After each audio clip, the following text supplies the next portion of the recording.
میرے دوستو، انسان کو کل عقل بھی مل جائے تو پھر بھی اللہ کی حکمت کا وہ احاطہ نہیں کر سکتا۔ رب کریم کو زیادہ پتہ ہے کہ ہمارے لیے کون سی چیز بہتر ہے اور کون سی چیز ہمارے لیے نقصان کا باعث ہے۔ اللہ تبارک و تعالی کی حکمت یہ چاہتی ہے کہ میرے بندے پریشان نہ ہوں۔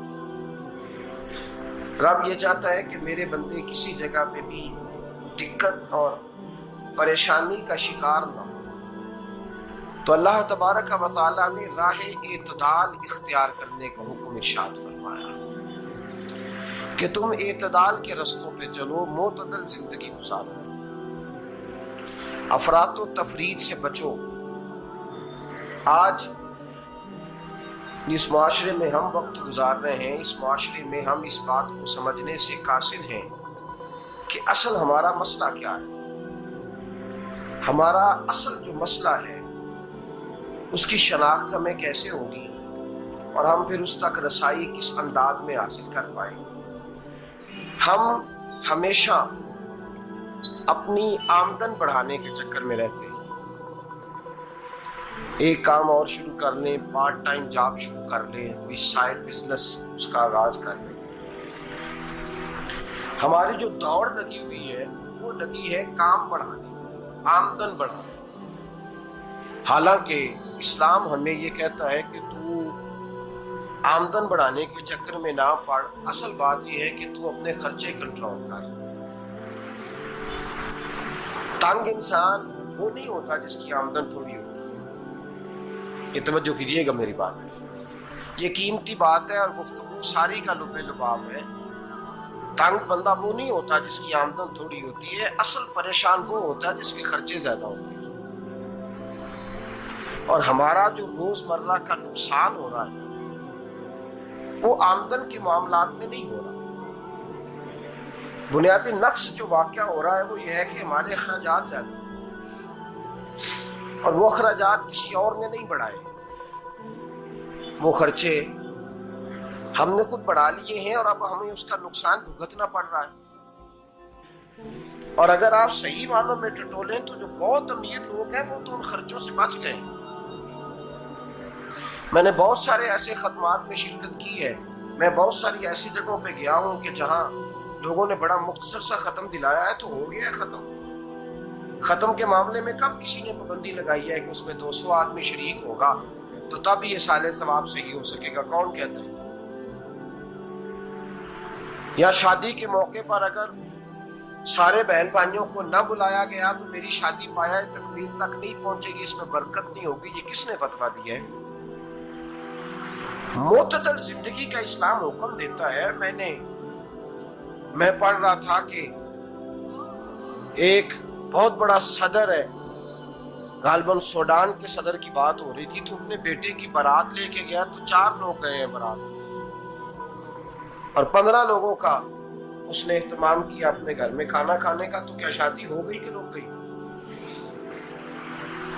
تو بھائی راگ الاپنا اس بات کا کہ بڑی پریشانی ہے کہ سائیڈ بزنس شروع کیا جائے فلان جگہ فلان جگہ فلان جگہ، تو اصل معاملہ یہ ہے کہ پہلے ایک بندہ کماتا ہے تو پھر بھی گھر ہی چلتا ہے، پھر بڑا بیٹا ساتھ شامل ہوتا ہے تو پھر بھی گھر ہی چلتا ہے، پھر منجلا بیٹا شامل ہوتا ہے تو پھر بھی گھر ہی چلتا ہے۔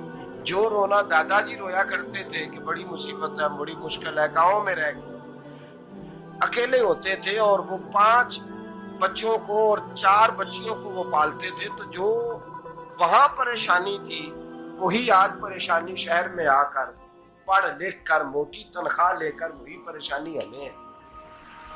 تو میں جس نتیجے پہ پہنچا ہوں اس کو پڑھ کے، قرآن مجید کی چند آیات کو دیکھ کر اور اس مفہوم کی جو حدیثیں کتب احادیث میں پائی جاتی ہیں اور ہمارے بزرگوں نے ہمیں جو مزاج اس حوالے سے دیا ہے، میں اس نتیجے پہ پہنچا ہوں کہ مسئلہ آمدن کا نہیں، مسئلہ خرچے کا ہے۔ ہمارے خرچے بنیادی طور پر زیادہ، اور اگر پھر ہم زیادہ بوجھ خواتین پہ ڈالتے ہیں کہ وہ مطالبے زیادہ کرتی ہیں، اور اگر آپ مجھ سے پوچھیں تو خواتین کی بھی اگر کسی جگہ کوئی عادت خراب ہوتی ہے تو اس میں اصل کردار اس کا ہوتا ہے جو وہ عادت خراب تو کیوں اپنے گلے سے اتار کے آپ کسی کے گلے میں بات ڈالنے کے چکر میں ہیں؟ وہ خواتین کی طبیعت نہیں ایسی ہے. اصل بات یہ ہے کہ ہم نے عادت ڈالی ہے، ہم نے یہ مزاج ان کو دیا ہے تو ان کا بنا ہے، نہ کیسے بن سکتا. تو اعتدال جب تک زندگی میں نہیں ہوتا، پانی پیاس بجھاتا ہے لیکن ایک گلاس ہی ہو تو پیاس بجھاتا ہے، بالٹی کو منہ کو لگائے گا تو کپڑے بھگو دے گا اس کے. حالانکہ پانی بری چیز کا نام نعمت ہے نا بہت بڑی اللہ کی، لیکن پیالے میں ہی اچھا لگتا ہے. کوئی مٹکا منہ کو لگائے گا تو تانگ ہوگا، پیالہ ہی بہتر ہے اس کے لیے. تو میرے دوست، مٹکے سے بھی بعض اوقات کام چل جاتا ہے، لیکن اگر کوئی کہے نہیں مجھے دریا ہی چاہیے تو اس کا تو گھر بہ جائے گا، سارا گھر بہ جائے گا اس کا. ہمیں دریا قابو کرنے کا موڈ بنایا ہوا ہے تو اس سے گھر بہا کرتے ہیں، اس سے گھر بنا نہیں کرتے. گھر پیالے سے پانی پینے سے بنتا ہے. اگر تو دریا پہ قبضہ کرنے کا موڈ بنائے گا تو گھر بنے گا نہیں، گھر بہ جائے گا. آگ نہ ہو تو کھانا پک نہیں سکتا، لیکن ہلکی آنچ سے کھانا پکتا ہے. اور اگر آنچ تیز کر دی جائے تو جی قرینے قیاس بات کر رہا ہوں، میں عقل سے ماورا نہیں کر رہا. قرینے قیاس سمجھانے کے لیے مثالیں دے رہا ہوں. ہلکی آنچ پہ کھانا پک جاتا ہے اور آگ تیز ہو تو کھانا جل جاتا ہے. تو کھانا اتنی دیر کھانے کے قابل رہتا ہے جب تک وہ ہلکی آنچ پہ پکتا ہے. تو جتنی مرضی تو کہتا ہے نہیں میرا گزارے نہیں، آگ تیز ہونی چاہیے، تو میاں جل جائے گا، جل جائے گا. ہوا نہ ملے تو سانس نہیں آتی، ٹھیک ہے؟ آکسیجن نہ ہو تو سانس، ہوا نہ چلے تو گزارا نہیں ہوتا. لیکن اگر تیز جلے نا،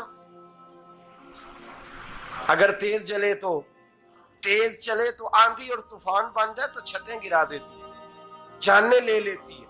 ہم ہیں طوفان کے چکر میں، ہم ہیں دریا کے چکر میں، ہم ہیں بڑے لاؤ کے چکر میں. تو میاں ہلکی آنچ ہی اچھی ہے، یاد رکھ.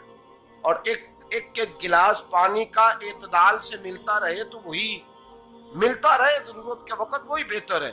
تو پورے دریا پہ قبضہ کرنے کا پروگرام نہ بنا، تانگ ہو جائے گا. اور میرے عزیز یاد رکھ، ہوا سانس لینے کے مطابق ملے تو وہی اچھی ہے، جو سانس بند کرنے پہ آ جائے وہ ہوا اچھی.